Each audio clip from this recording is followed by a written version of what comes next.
noite de estudos, de trabalho, de assistência, quando aqui nos reunimos uma vez mais para meditar em torno da mensagem do Evangelho segundo o Espiritismo, como acontece todas as quartas-feiras.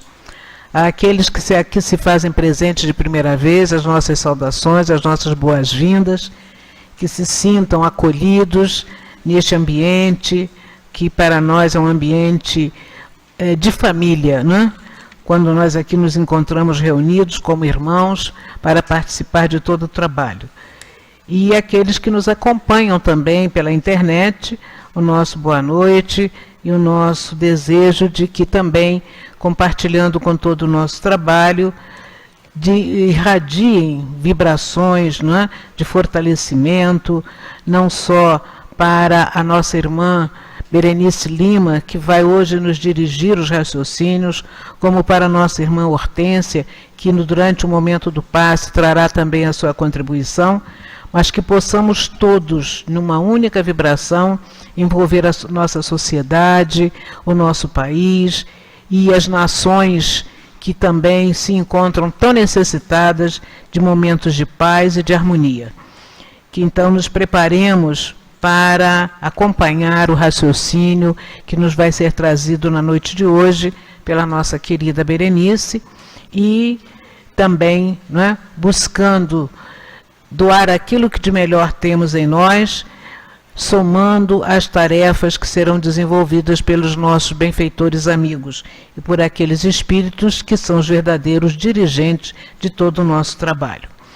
O nosso estudo de hoje está relacionado ao capítulo 5 ainda, né, que estamos estudando, Bem-aventurados os aflitos, dentro do tema do item 28, na mensagem dos Espíritos, que nos fala se é permitido abreviar a vida de um doente que sofre sem esperança de cura. Este é o tema. E no momento do passe, a página que servirá também de suporte às nossas vibrações, está contida no livro Vinha de Luz, é a lição 28, intitulada Alguma Coisa e assinada pelo nosso querido Emanuel. Mas preparemos-nos observando a mensagem que é assinada pelo Espírito Hermann, um dos nossos diretores espirituais. Está contida no livro Palavras do Coração, volume 2, que é uma coletânea de mensagens psicofônicas recebida por Altivo Panfiro. E fala-nos o nosso querido Dr. Hermann sobre Deus é o Supremo Juiz.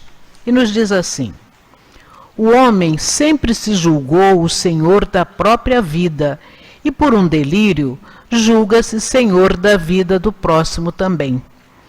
Bastaria que ele refletisse melhor sobre isso para entender que é um direito falso o de dispor da vida do seu próximo ou mesmo pôr termo às suas lutas. Ao espiritista, este assunto é de profundo interesse, pois muitas vezes, embora não se declare formalmente que o próximo deva desencarnar, encontramos criaturas, mesmo no meio espírita, que julgam ser o momento adequado para que este ou aquele companheiro pare de sofrer. A lei de Deus, entretanto, ignora tais apelos e faz prosseguir sua justiça junto àqueles que sofrem, e sofrem porque procuraram resgatar suas dívidas de outras vidas. Concebamos na nossa existência que cada um de nós passa adequadamente pelas lutas e pelos sofrimentos que precisa. Busquemos aliviar, busquemos cooperar, busquemos ensinar, busquemos ajudar e estimular, mas sempre guardemos no coração a certeza absoluta de que Deus é o supremo juiz para decidir sobre a continuidade ou não das lutas de cada um. Que de nossa parte saibamos respeitar a lei de Deus para que amanhã não venhamos a chorar por tê-la desrespeitado. Que Deus a todos nos ajude, abençoe e conduza hoje e sempre. Muita paz, Hermann. Elevemos então os nossos pensamentos ao plano espiritual sob a vibração desta página que nos chega na noite de hoje. Jesus amigo, és o Senhor e dirigente dos nossos destinos. E sabemos, Senhor, o quanto de vós recebemos para que possamos dar continuidade à nossa caminhada. O amparo que nos chega a cada momento, dando-nos força, coragem para seguirmos adiante. E aqui estamos nesta noite buscando mais um momento deste enriquecimento de nossas almas para seguirmos adiante. Assim nós te pedimos, Senhor, que tu abençoes as nossas irmãs Berenice e Hortência, que vão dirigir os nossos pensamentos, e que tu também nos sustentes para que possamos, irmanados com o grande propósito de sermos úteis à humanidade, nossa irmã, possamos também contribuir para que a paz, a serenidade, a harmonia continuem presentes junto a todos nós. Assim que seja em teu nome, Jesus, seja em nome de Deus, nosso Pai, e sob a assistência desses benfeitores amigos, que com a tua permissão possamos dar por iniciada a nossa reunião de estudos e passes da noite de hoje. Para nossa segurança, apenas te pedimos, permanece conosco, pois muito necessitamos de ti. Graças a Deus. Como dissemos, o nosso tema está contido no capítulo 5, Bem-aventurados os aflitos, é o item 28, onde São Luís vai responder à pergunta formulada e que foi dada a sua resposta em Paris em 1860. E a pergunta é: um homem está agonizante, passando por cruéis sofrimentos. Sabe-se que seu estado é desesperador. É permitido diminuir-lhe alguns instantes de agonia, abreviando seu fim? E então nos responde São Luís: quem, no entanto, vos daria o direito de julgar antecipadamente os desígnios de Deus? Não pode ele levar um homem até a beira da sepultura para depois afastá-lo de lá, a fim de fazê-lo voltar-se para si mesmo e de levá-lo a outros pensamentos? Em qualquer momento extremo em que o moribundo se encontre, ninguém pode dizer com certeza que a sua derradeira hora chegou. A ciência nunca se enganou em suas previsões. Sei muito bem que há casos que se podem considerar com razão como desesperadores. Mas se não há nenhuma esperança fundada de um retorno definitivo à vida e à saúde, existem inumeráveis exemplos em que, no momento de exalar o último suspiro, o doente se reanima e recobra suas faculdades por alguns instantes. Pois bem, desses momentos de auxílio divino que lhe são concedidos, podem ser para ele da maior importância, visto que ignorais as reflexões que seu espírito pode fazer durante as convulsões da agonia, e quantos tormentos um minuto de arrependimento pode lhe poupar. O materialista, que só considera o corpo e não leva em conta a alma, não pode compreender essas coisas.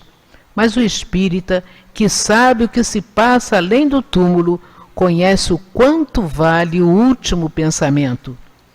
Amenizai os últimos sofrimentos o quanto puderdes, mas livrai-vos de abreviar a vida, nem que seja por um minuto, porque esse minuto pode evitar muitas lágrimas no futuro.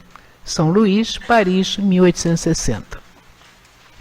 Passamos então a palavra à nossa querida Berenice, para quem rogamos as melhores vibrações de apoio. E que Deus a abençoe. Boa noite. Mas está muito fraco, gente. Boa noite.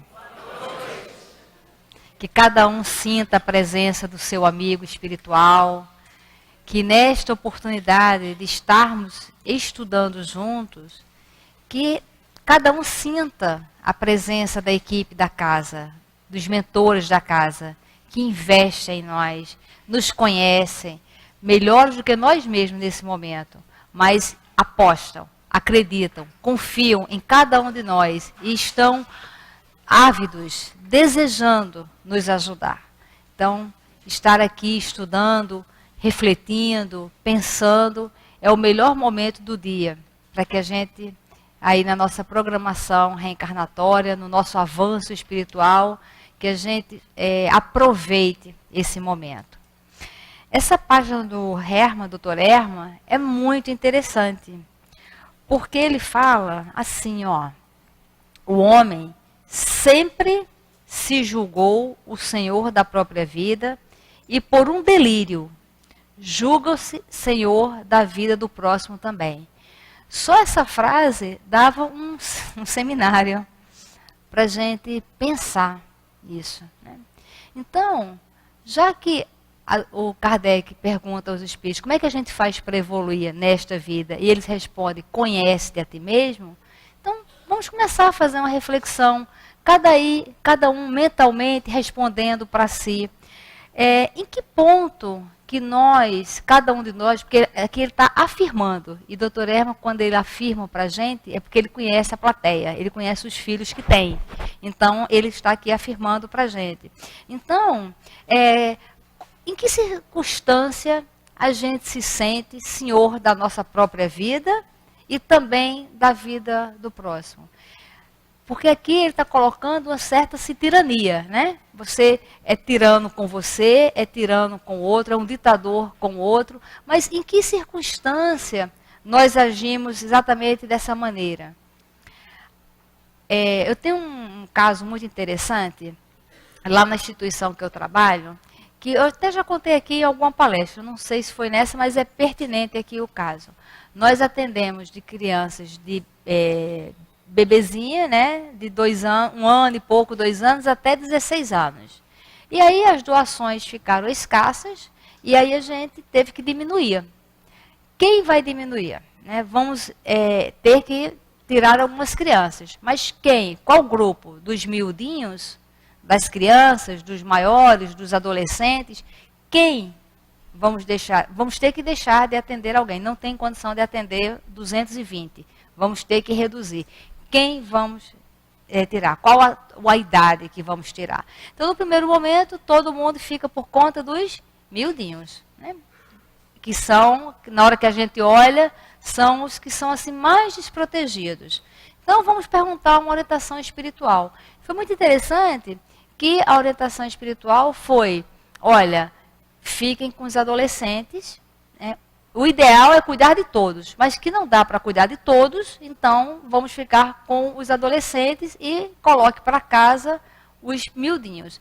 E aí os voluntários ficaram chocados, mas como os pequenininhos, que eles vão ficar soltos na rua, nas valas, eles vão ficar desprotegidos, as mães, algumas não têm a menor condição de cuidar deles, mas que absurdo, que absurdo, que absurdo. E aí o Espírito fez uma pergunta para a gente.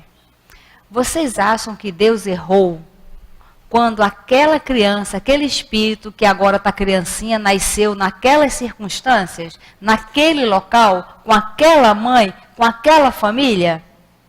Aí nós paramos.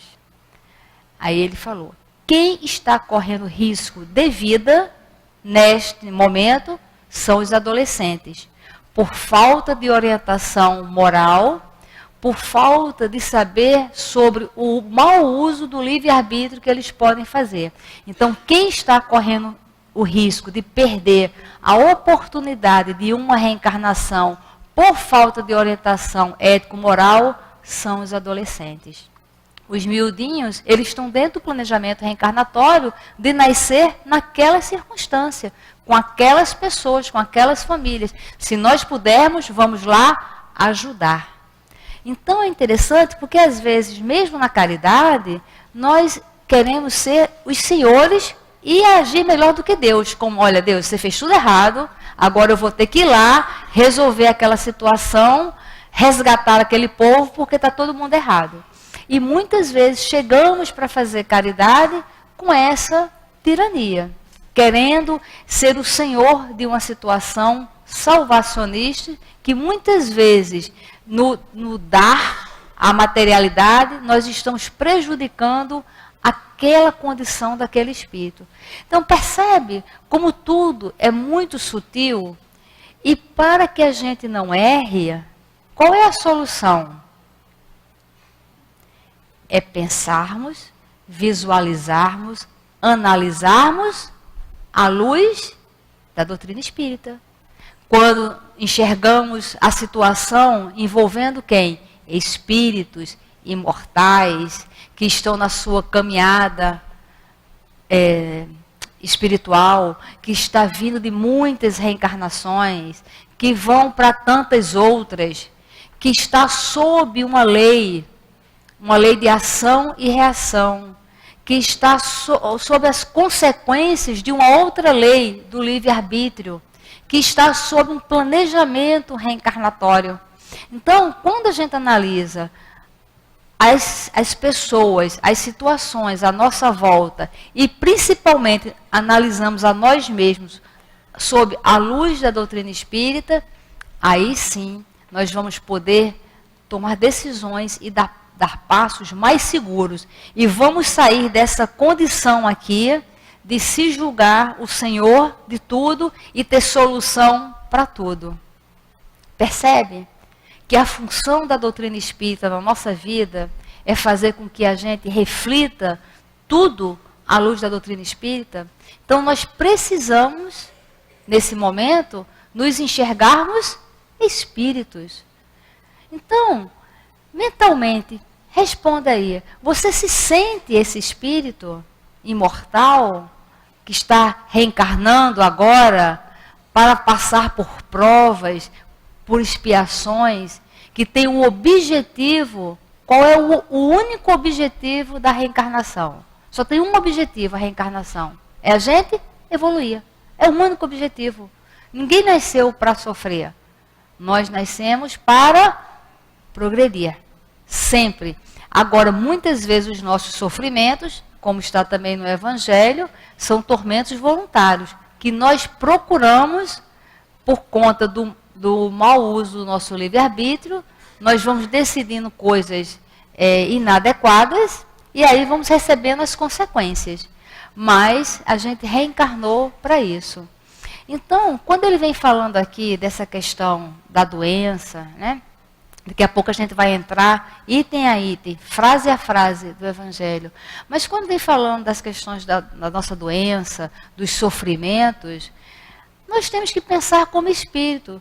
Por que não? Por que tantas pessoas adoecem? Por que tantas pessoas sofrem? E por que eu não vou sofrer?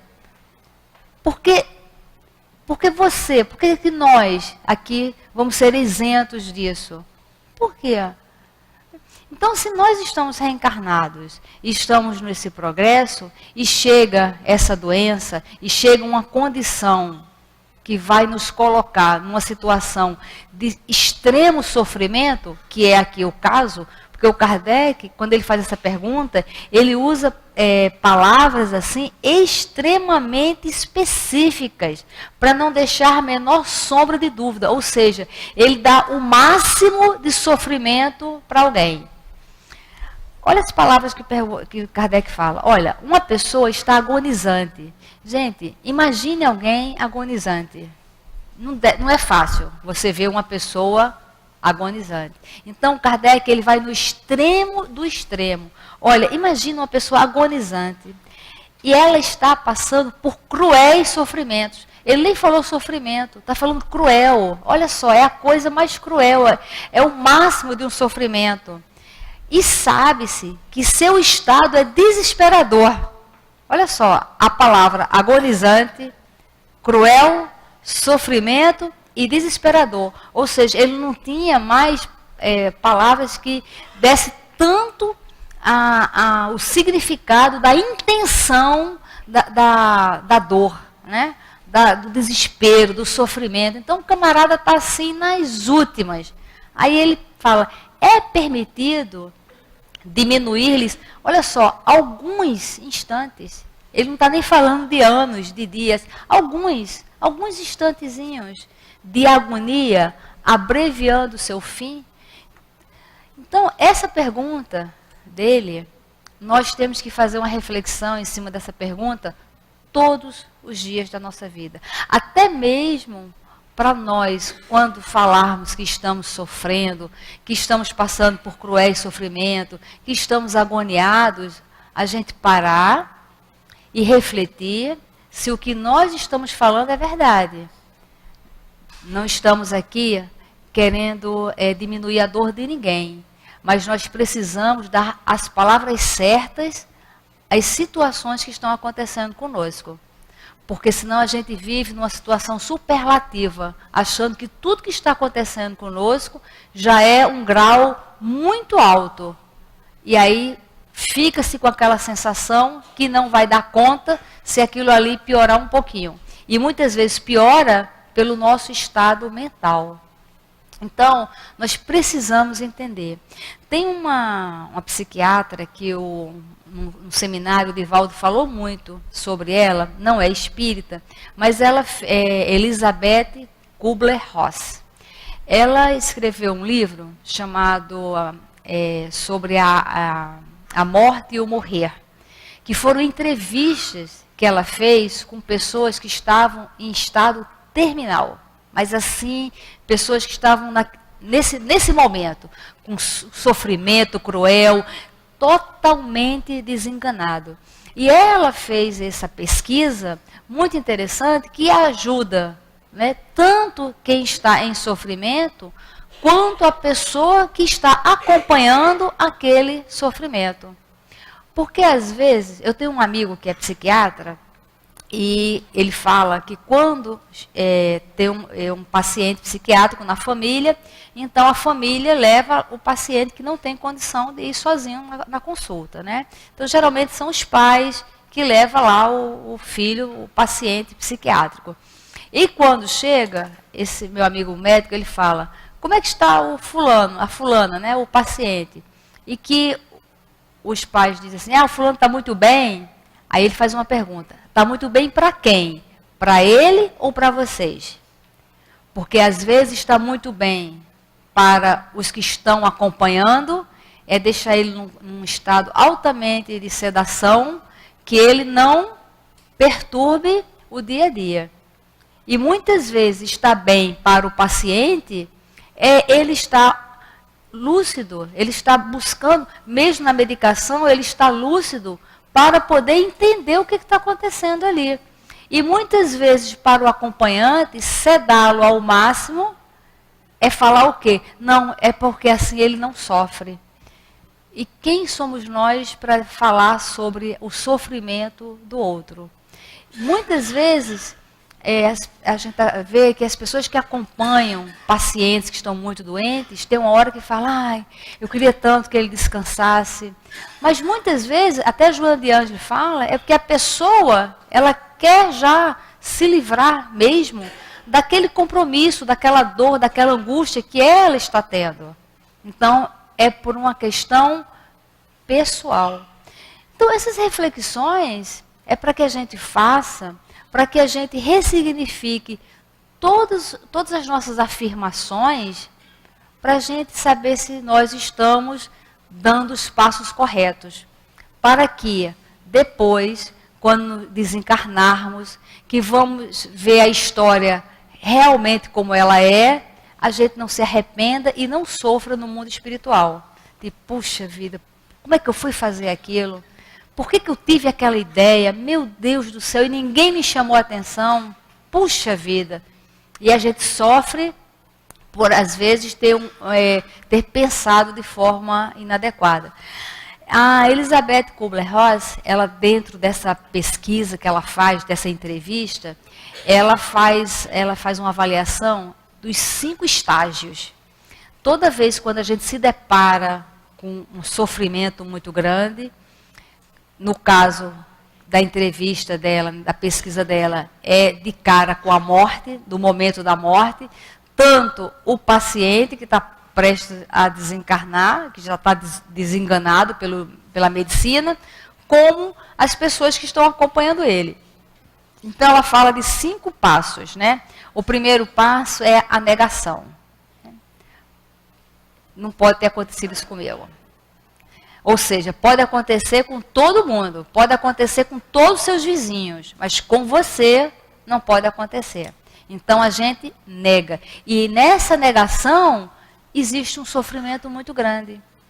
Então, quando a gente receber um diagnóstico, quando tivermos as nossas perdas, seja financeira, emocional, seja lá o que for, e que entrar nesse estado de negação, é mais um sofrimento que nós vamos adquirir. Na hora que receber, nós temos que recorrer ao que nós conhecemos da doutrina espírita e falar, ok, chegou a minha vez, agora é a minha vez. Já foi a vez, eu já conheço fulano que passou por isso, Cicrano, Beltrano, tantos outros anônimos, agora é a minha vez de passar por esta situação. Porque quando a gente nega, a gente sofre em dobro e não resolve. Porque se sofrer, se negar, se espernear, resolvesse, beleza, né? Mas não resolve, complica e adoece mais ainda. Então temos que ser inteligentes. Se a gente sabe que espernear não adianta, vamos perder tempo com o quê? Tem uma criança lá no abrigo que ela chora, mas como chora? Aí todo mundo fica paparicando e ela chora. Eu falei, deixa ela comigo. Aí botei na minha sala. Aí ele fala, eu não entendo. Eu falei, olha, meu filho, eu não estou entendendo o que você está falando. Se você falar e eu entender, a gente conversa. Senão, não vai ter conversa. Aí ele fica olhando para a minha cara. Aí ele fala, eu não entendi. Fala. Aí ele para de chorar. Ele só para de chorar comigo. Aí outro dia ele estava chorando no refeitório, aí eu falei, Guilherme, quer ficar comigo? Ele, já parei. Por quê? Porque com aquilo ali ele vai manipulando as pessoas, aí a pessoa fica, você quer isso? Quer aquilo? Ele, não. E fica todo mundo querendo servi-lo e ele fica aborrecido e aborrece toda a situação. E quando se fala, olha meu filho, assim eu não vou conseguir não. Então você fica chorando aqui, a tia vai trabalhar, quando você falar e eu entender, a gente resolve a situação. E aí ele fica, então, ele agora já entendeu. Então, muitas vezes, nós ficamos chorando, nos cansamos, nos desgastamos, perdemos fluido, perdemos tempo, não aproveitamos a situação em si, porque se é uma prova, se é uma expiação, tem um objetivo. Se não é prova e não é uma expiação, é um tormento voluntário causado por nós, que o motivo é melhor ainda, da gente falar, caramba, quem mandou eu escolher isso para mim, sem necessidade? Porque nós arrumamos muitos problemas para nós, sem necessidade, sem estar no nosso planejamento reencarnatório. Então, as coisas quando chegarem, nós temos que usar a razão. Se até os espíritos falam para a fé ser raciocinada, por que um diagnóstico, quando a gente recebe, não pode ser raciocinado? E o máximo que vai acontecer é o quê, gente? Morrer, desencarnar e daí? Não vai um dia, de qualquer maneira? Não vai acontecer? Não é a ordem natural das coisas? E qual o mistério? Significa que nós não estamos pensando sobre isso. Que nós não estamos pensando como espírito espírita, encarnado, espírita, espírito espírita, encarnado. Significa que nós não estamos aproveitando o conhecimento da doutrina espírita. Isso não significa que a gente vai banalizar as coisas. Mas, pelo contrário, vamos dar um caráter tão sério, que na hora que recebe o diagnóstico, na hora que passa pela prova, fala, bom, agora é a tal prova, é a tal expiação que deve estar no meu planejamento reencarnatório, vamos lá, arregaçar as mangas e vamos que vamos. Então ela fala da negação. Depois ela fala que o outro é a raiva, né? A gente nega, depois fica com raiva. Aí fica com raiva do Dr. Herman, fica com raiva de Jesus, briga com os espíritos, briga com o mentor. Eu conheço uma pessoa que recebeu uma orientação na época que o Altivo estava encarnado. o doutor Herman falou para essa pessoa, que era uma pessoa muito, muito agressiva, sabe? Muito explosiva. O doutor Herman falou o seguinte, para ela refletir muito, para ela buscar ajuda em terapias, na psiquiatria, para ela se acalmar. Porque se ela continuasse daquela maneira, embora não estivesse no planejamento reencarnatório dela, problemas mentais, como Alzheimer, demência, não estavam no planejamento reencarnatório. Mas, por conta de ser uma pessoa tão explosiva, tão agressiva, tão com pavio curto, que esta atitude estava gastando, né, os neurônios, estava prejudicando. Então, falou isso. Se eu recebesse uma informação dessa do Dr. Herman, meu amigo, olha, eu ia ficar pianinho. A pessoa saiu daqui danado, reclamando do altivo, reclamando do Dr. Herman. Falou, veja só, fui lá, agora ele está jogando praga. Saiu daqui, olha, você precisava ver. Isso foi naquela época. Aí, ao longo desses anos, teve outras orientações de outras casas, a mesma coisa. Agora, né, em 2017, o ano passado, a pessoa realmente começou num processo de demência muito grande. Um sofrimento muito grande. Está na fase agora da raiva. Entrou na fase da negação, agora está na fase da raiva. Com raiva de tudo pelo que está acontecendo. E olha, uma situação grave, né? Uma situação de demência, que não estava no planejamento reencarnatório. Apenas não saber usar a informação. E nós temos que saber se nós estamos sabendo usar as informações dessa lição de hoje. Porque essa lição de hoje é uma grande informação para cada um de nós. Isso aqui é o mapa do tesouro. Se nós entendermos essa lição de hoje, nós vamos entender toda a nossa vida. Então, essa raiva por estar sofrendo só prejudica. E aí ela fala que o próximo passo é a barganha, porque é que nem criança, né? Bate o pé, vê que não consegue, aí começa a barganhar. Aí começa a vir para o centro, começa a falar, olha, se eu ficar bem, eu dou 10 cestas básicas. Não, dou 20, vou logo duplicar. E começa a fazer barganha. Por quê? Nós estamos acostumados a isso de outras reencarnações. Depois da barganha, que vê que não resolve, vem a depressão, vem a tristeza, vem tipo, não tem mais jeito. Né? Não tem mais jeito e se paralisa. Nesta hora, é a hora que, mais importante, dos acompanhantes, das pessoas ajudarem a dar ânimo, coragem, vigor, da pessoa buscar se refazer, se reformular, porque depois dessa fase, aí sim vem a aceitação. Ela falou que pela pesquisa dela, ela foi muito nítido. E os pacientes terminais que aceitavam entendendo, por que não eu? Essa é a minha vez, isto agora é para mim, isto agora é a minha experiência. E nesta aceitação, isso não é buscar o sofrimento, isto é aceitar, se resignar. Bom, o que queres que eu faça? Agora é a minha vez. Você olhar para o lado e ver que tem leitos do seu lado e que tem outras pessoas na mesma situação, mas que agora é a sua vez. Porque quando a gente passa pela aceitação, aí as coisas fluem, as coisas vão mais fáceis, as coisas vão permeando de forma agradável.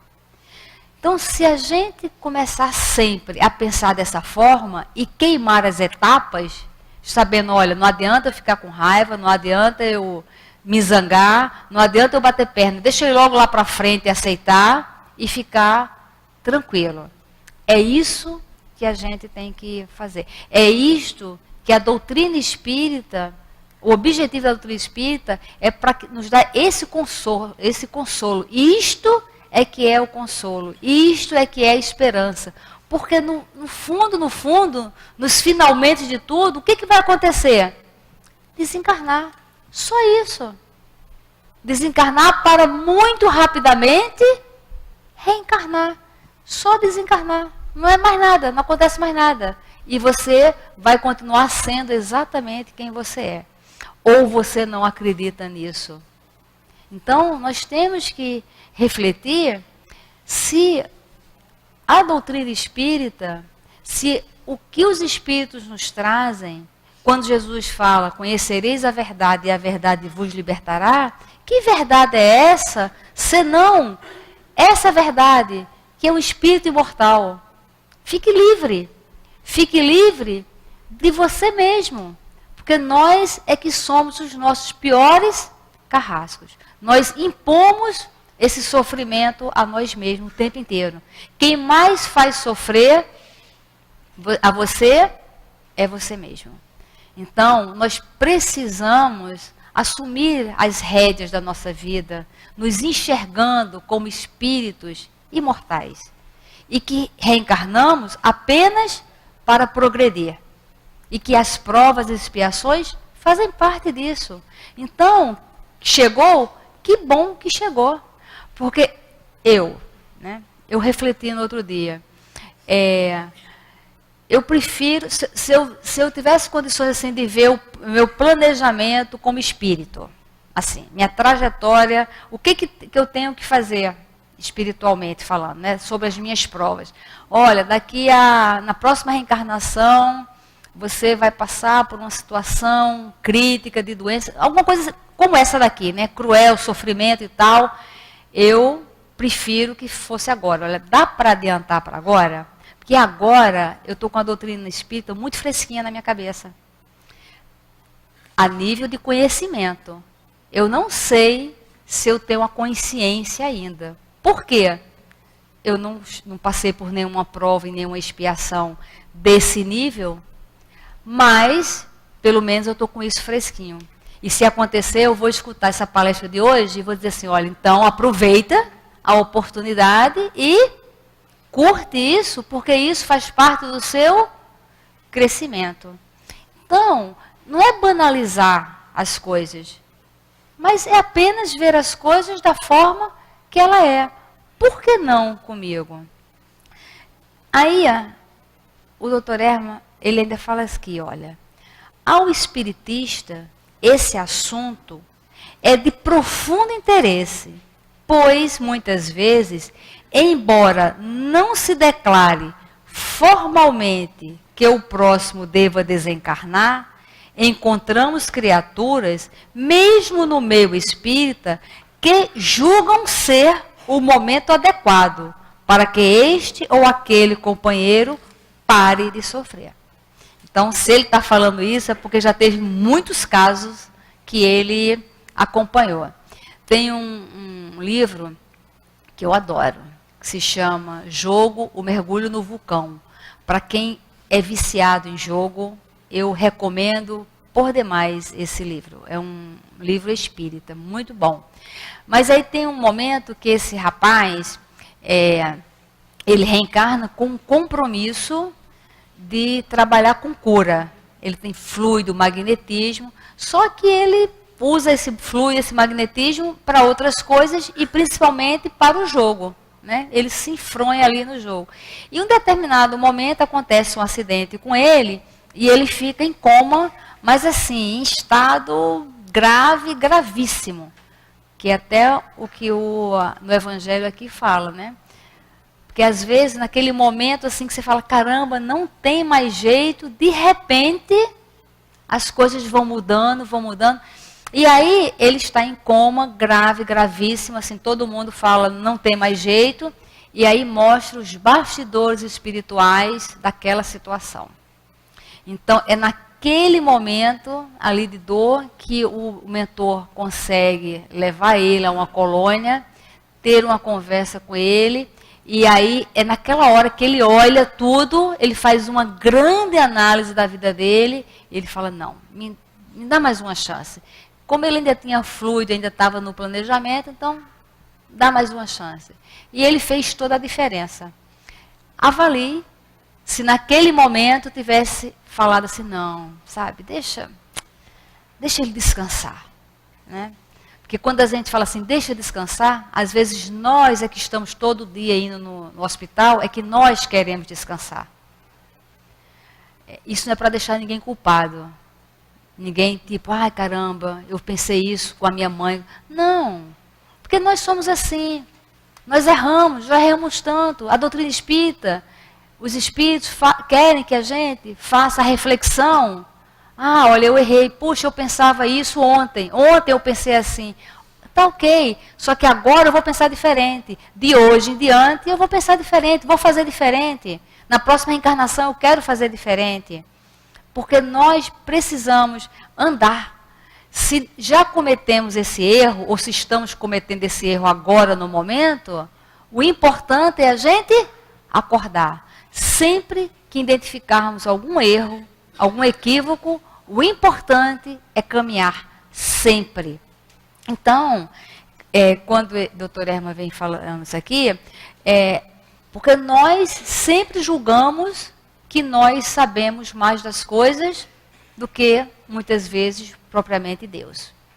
E uma coisa interessante que ele fala aqui, né? A lei de Deus, entretanto, ignora tais apelos e faz prosseguir sua justiça junto àqueles que sofrem. E sofrem porque procuraram resgatar suas dívidas de outras vidas. Tem um filme sobre aquele cantor Ray Charles, que é um filme belíssimo. Eu recomendo, assista aquele filme à luz da doutrina espírita. Porque ele nasce, né, com a tendência a essa doença de ficar cego. Ele presencia a morte do irmão. Ele, inclusive, atribui a cegueira dele a esse tipo de trauma.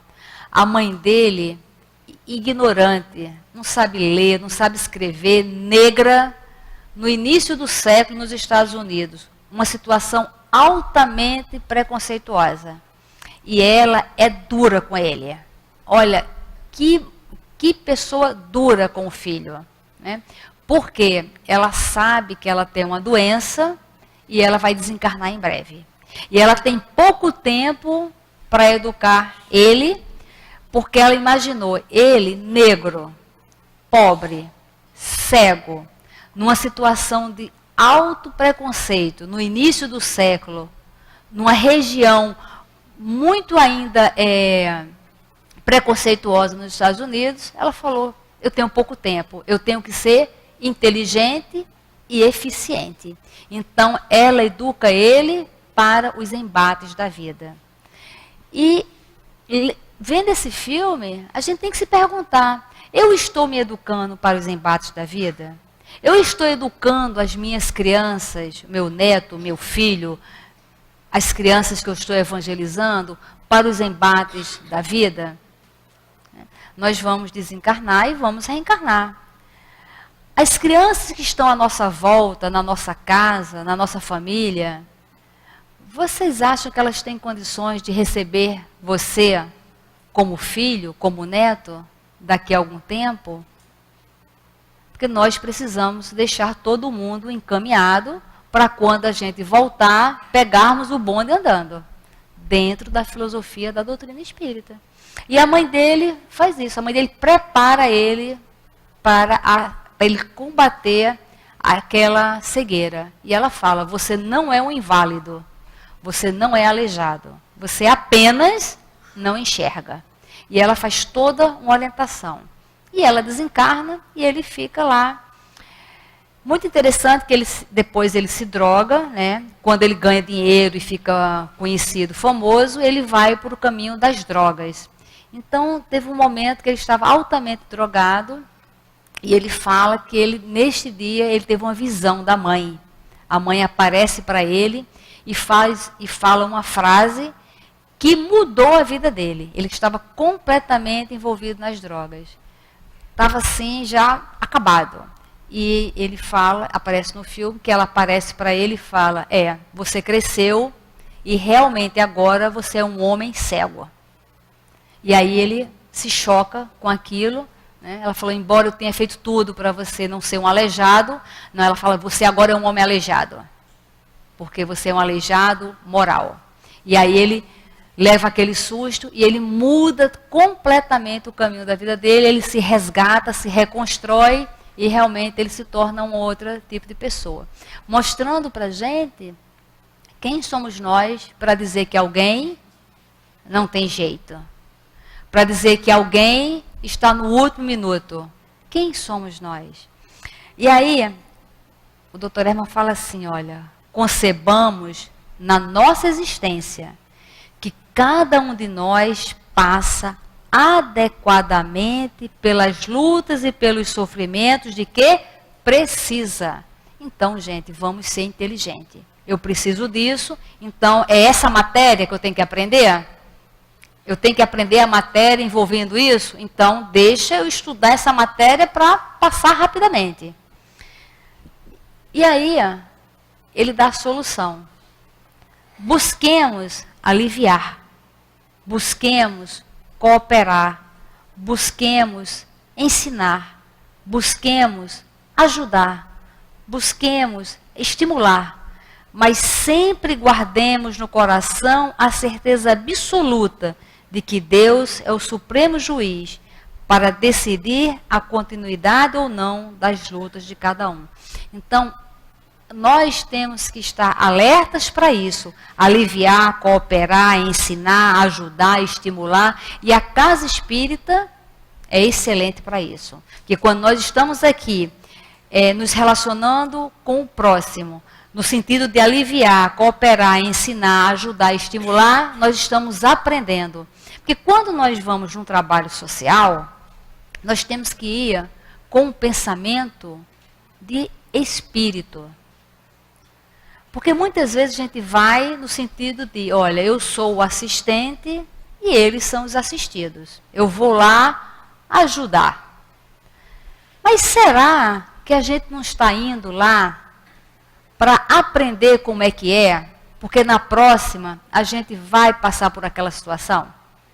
E a gente precisa saber como é que funciona. Tem um filme chamado O Escafandro e a Borboleta. É um caso verídico de um camarada que ele era o diretor de uma revista Elle. Na época, era uma revista francesa que ditava a moda no mundo. Ele era o cara, né, super popular, e lidava com toda a moda. Aí ia ter um evento em Milão e essa revista fretou um avião para levar os modelos, levar todo mundo para Milão.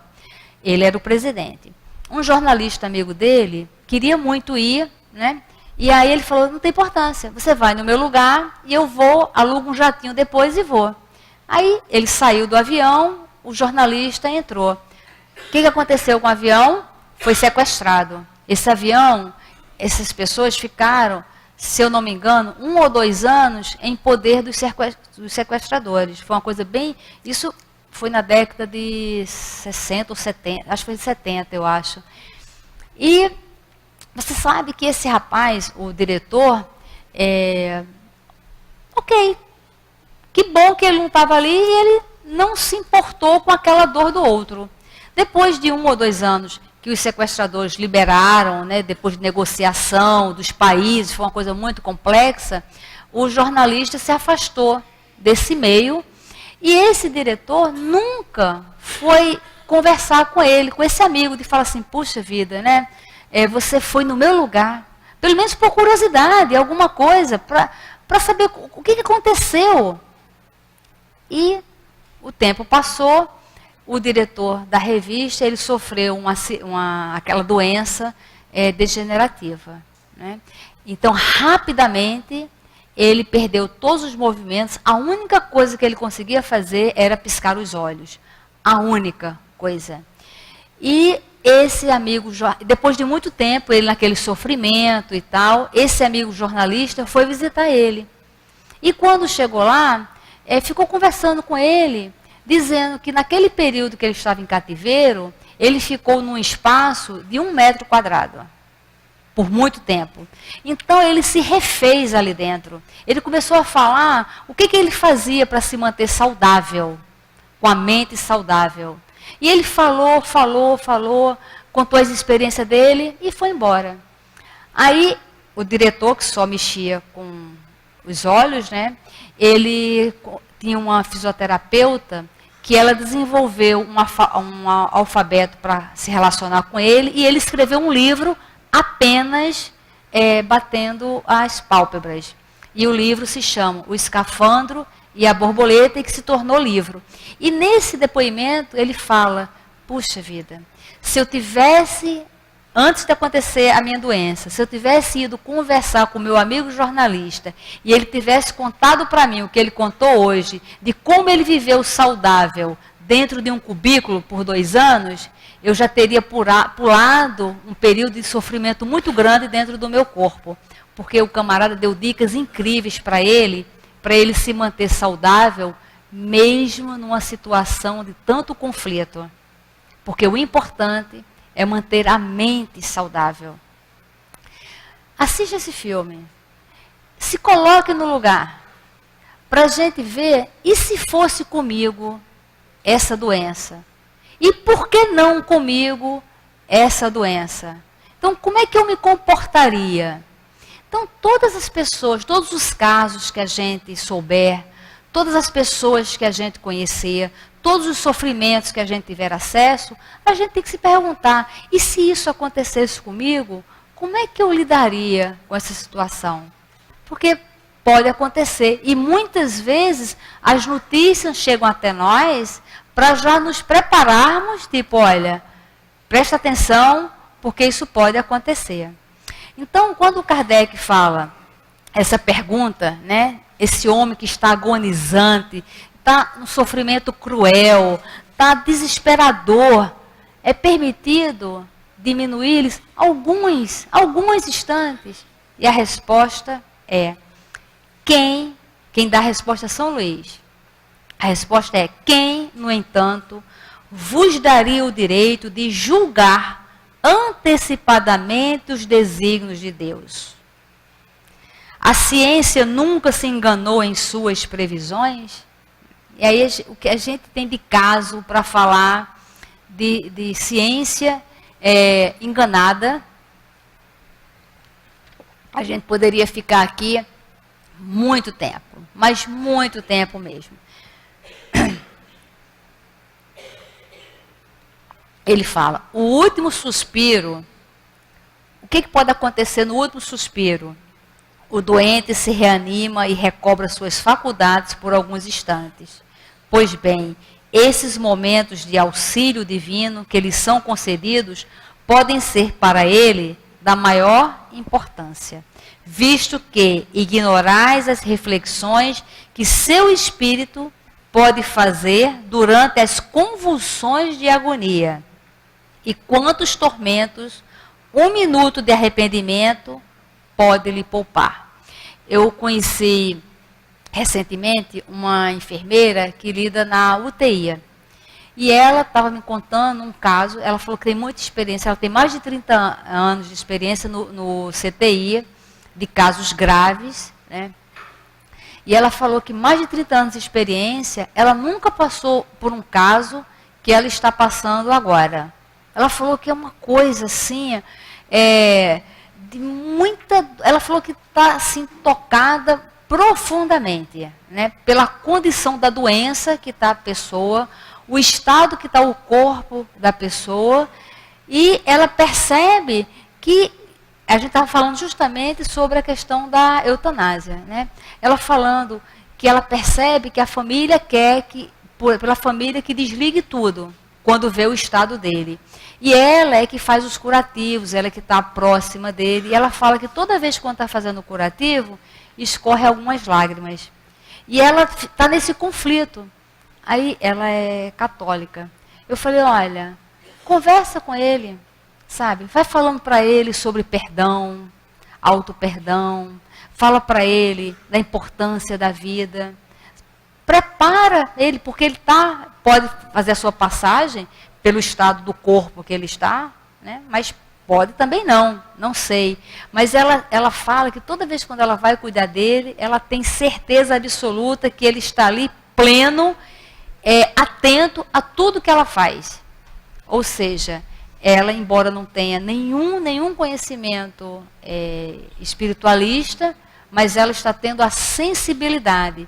É como se aquele espírito que está naquele corpo completamente já deteriorado está pedindo socorro. Tipo assim, meu Deus do céu, está acabando o meu tempo, sabe assim, prorrogação do segundo tempo, depois dos pênaltis, e o jogador está desesperado. Tipo assim, eu tenho que fazer pelo menos um gol, pelo menos uma jogada bonita, pelo menos um chute bacana eu tenho que dar, já assim, né? E aí eu falei, poxa, você pode ajudar tanto ele, tanto. E aí, depois de uns dias, ela me ligou e ela falou que como tem feito bem a ela falar com ele, né, dessa forma. E ela falou que como no momento que ela está cuidando dele, como ela está percebendo uma coisa diferente. Ela não sabe explicar, né, porque ela não tem essa vivência de fluido, ela não tem essa vivência da imortalidade da alma, de mentores, mas ela fala de vibração, ela nem sabe usar essas palavras, mas ela fala, quando eu estou falando com ele, eu sinto um negócio diferente, parece que ele entende, eu olho para ele, mas parece que ele está entendendo, eu falei, mas ele está ali entendendo você. Então, esses casos, eles servem para isso, para que a gente se mobilize, para que a gente pense, e se fôssemos nós, como é que nós estaríamos? Se fosse comigo, se fosse com um filho meu, como é que eu estaria nessa situação? E aí, nós precisamos agora, encerrando, no último parágrafo do Evangelho, até para nós pensarmos e refletirmos se nós somos materialistas ou não. Porque, muito embora a gente frequente a doutrina espírita, se diga espírita, a gente tem que saber se nós estamos sendo materialistas ou não.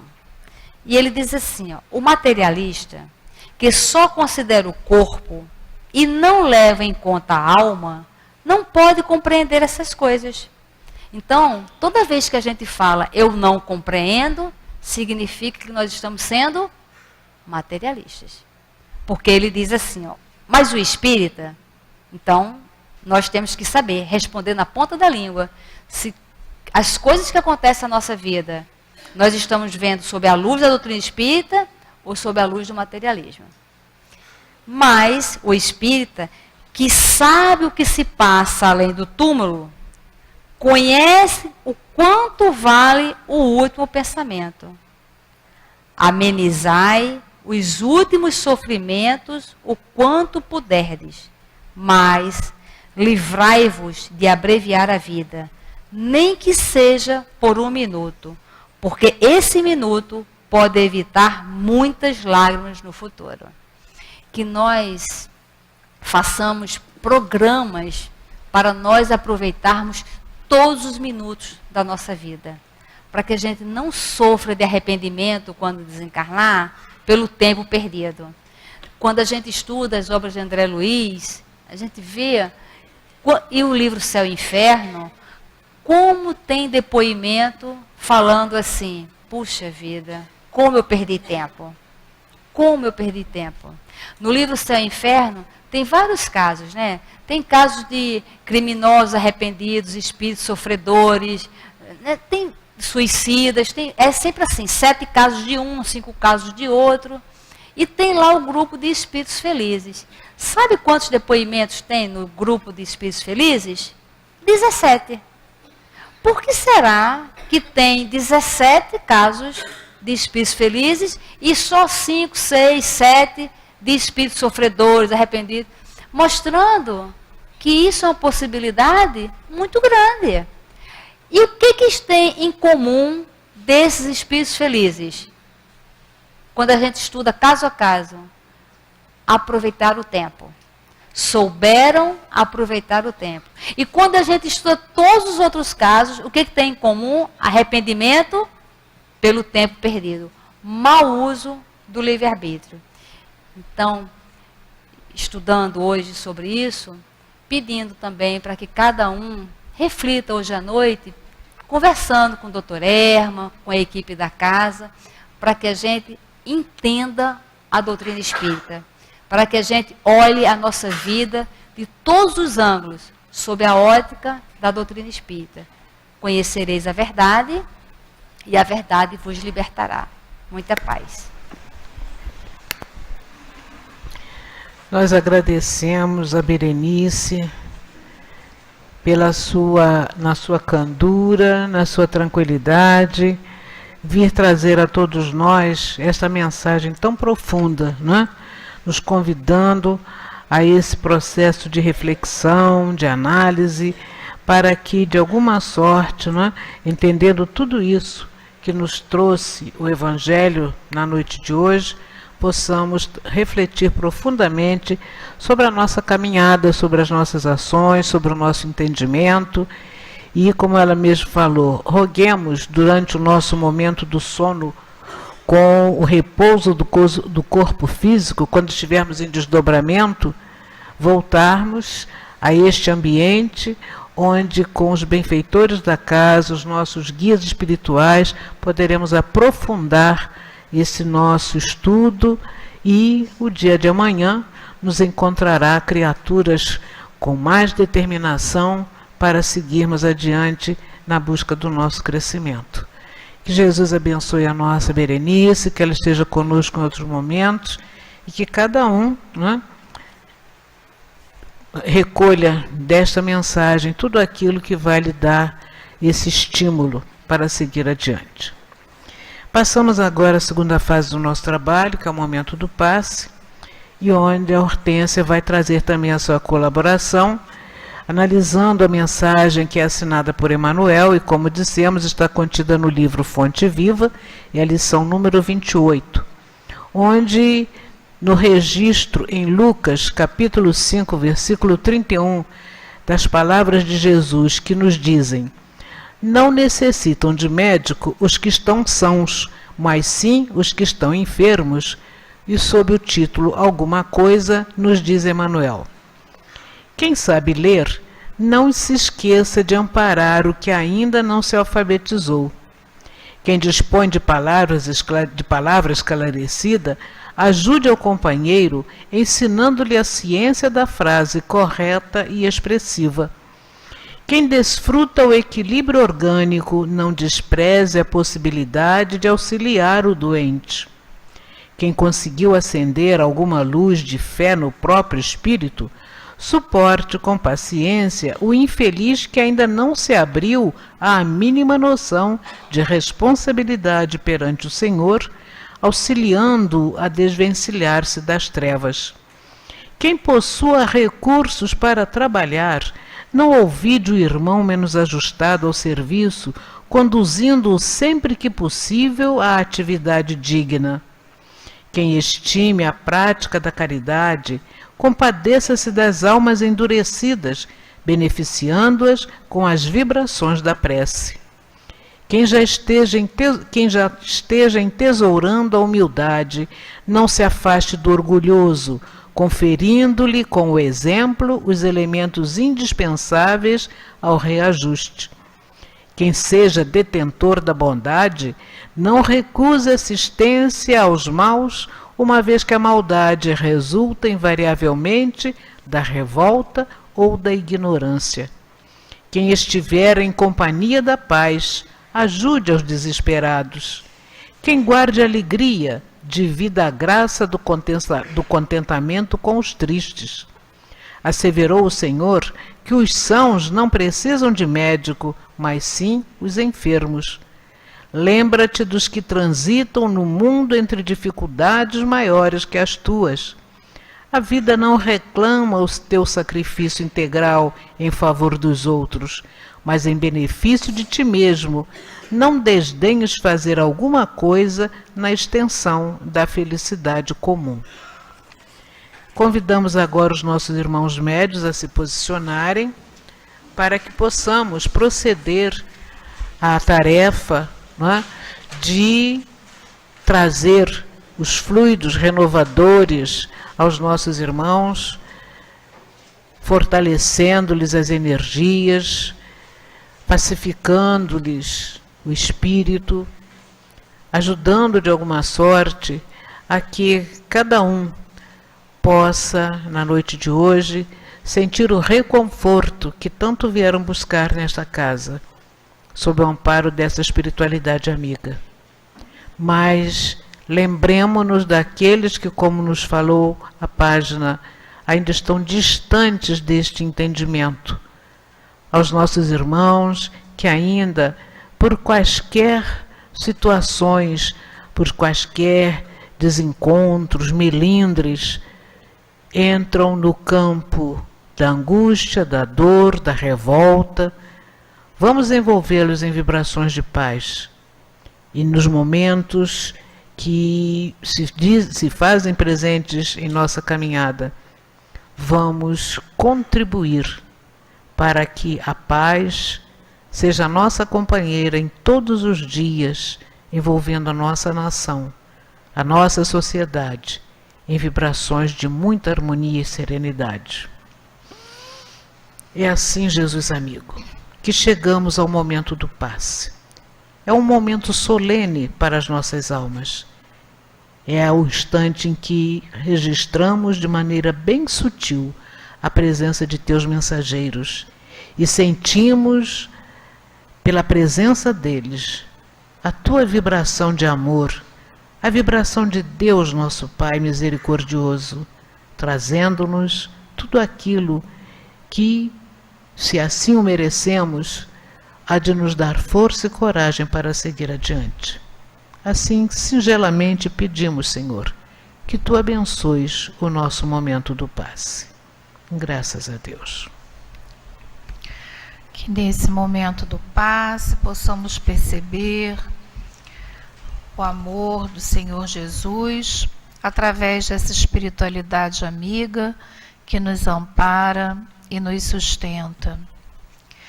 Temos aqui Emmanuel nos alertando como podemos ter oportunidade de ser úteis, como sempre podemos, de alguma maneira, oferecer alguma coisa em prol da coletividade. Lembrando-nos que quando estamos dispostos a auxiliar, a dividir o conhecimento, a envolver o outro com as melhores vibrações de equilíbrio, estamos, primeiramente, beneficiando a nós mesmos.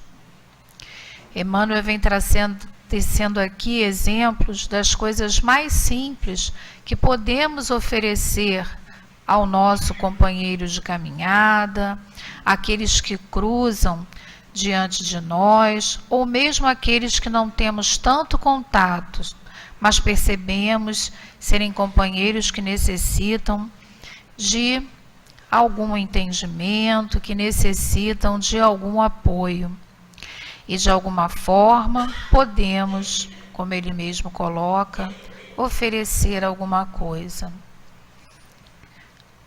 A simples questão do entendimento, de sabermos decodificar o símbolo, né, da leitura, da escrita, e termos o domínio da leitura, nós podemos lá auxiliar aquele que ainda se encontra no analfabetismo. Aquele que ainda não tem o esclarecimento adequado, nós podemos dispor da palavra esclarecida e tentar auxiliar este irmão, este companheiro. Quando estamos na busca da prática da caridade, estarmos atentos a não emitirmos julgamentos, compadecendo-nos das almas mais endurecidas. Porque a realidade é que quando estamos no exercício dessas pequenas coisas, dessas algumas coisas, como o próprio Emmanuel coloca aqui para nós, estamos ali nos envolvendo no melhor. estamos ali naquele momento, realizando coisas, tendo atitudes, tendo pensamentos que buscam e visam o melhor. E esse benefício é o benefício de nós mesmos.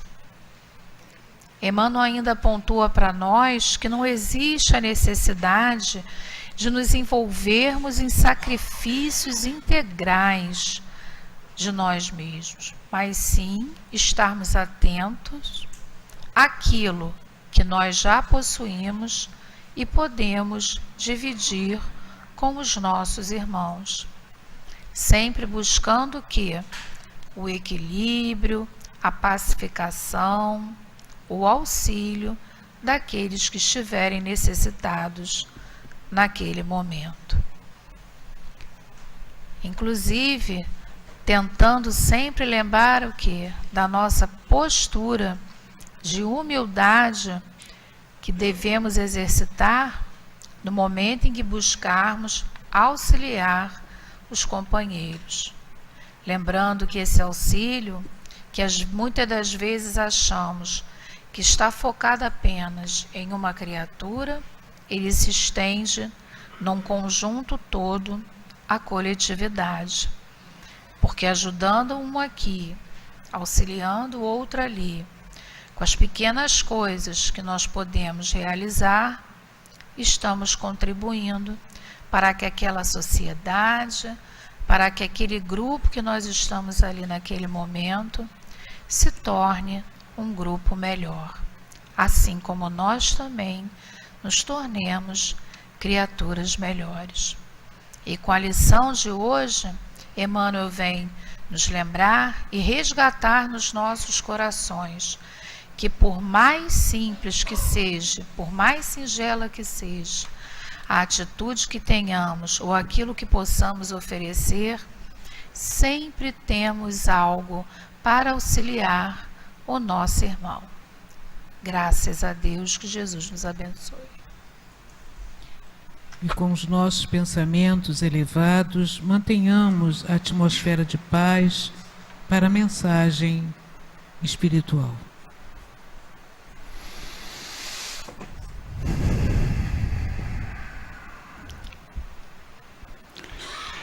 Na condição de encarnado, nos meus últimos anos de existência terrena,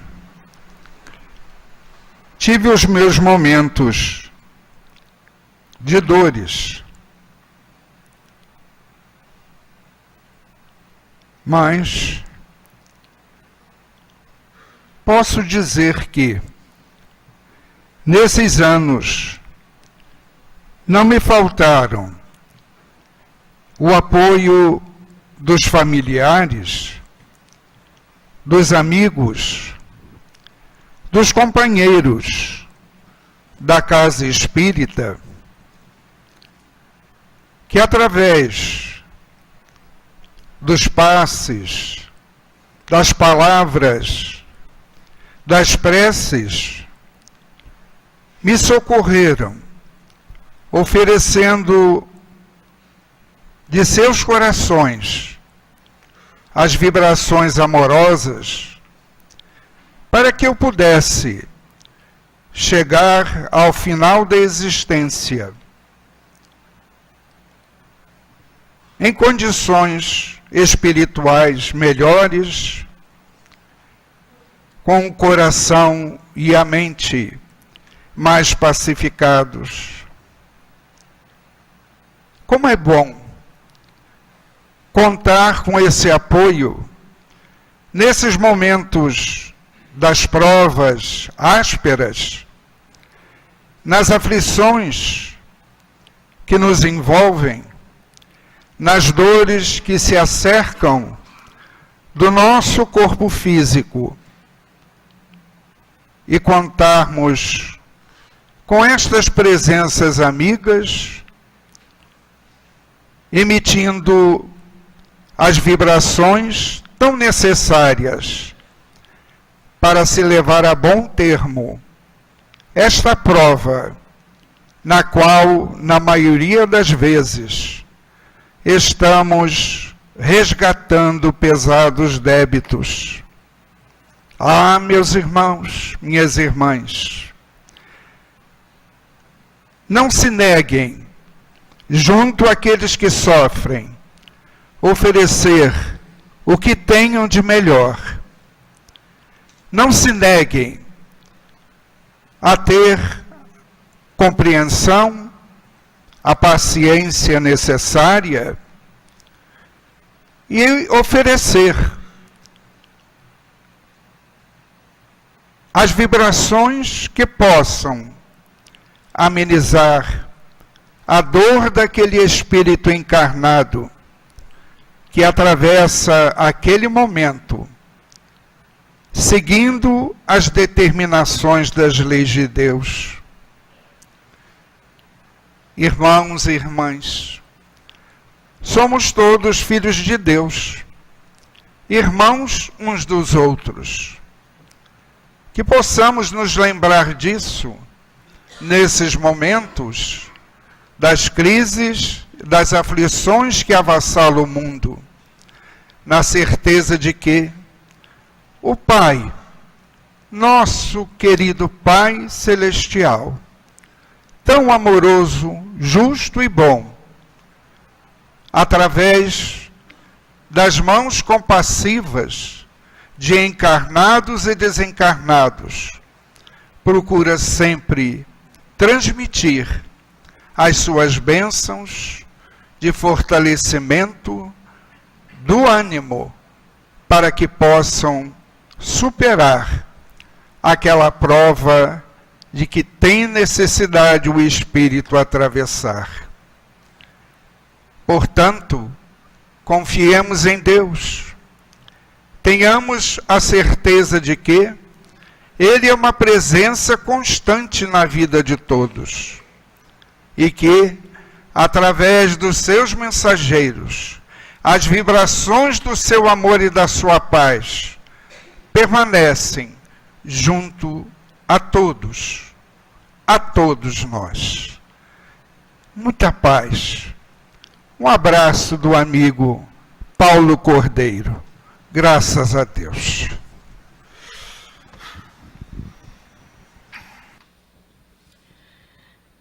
Senhor Jesus, só nos resta, Senhor, neste momento, agradecer por tudo quanto nos foi trazido na noite de hoje.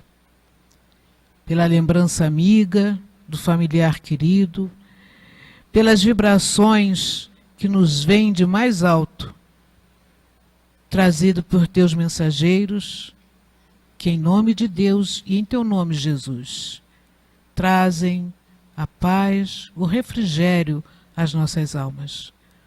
Obrigado, Senhor, por mais esta oportunidade em nossas vidas. E que possamos, no retorno aos nossos pontos de origem, compartilhar com os nossos irmãos que lá estão, de tudo isso, Senhor, que hoje nos beneficiou tanto. Assim pedimos que Tu nos despeças, possibilitando-nos, Senhor, um retorno tranquilo, sossegado, mas sempre com a nossa fé robusta, na certeza de que Tu continuas conduzindo os nossos passos. Assim, com a devida permissão, possamos de nossa parte dar por encerrada esta reunião neste horário aqui em nossa casa. Que a Tua paz continue conosco agora e sempre. Graças a Deus.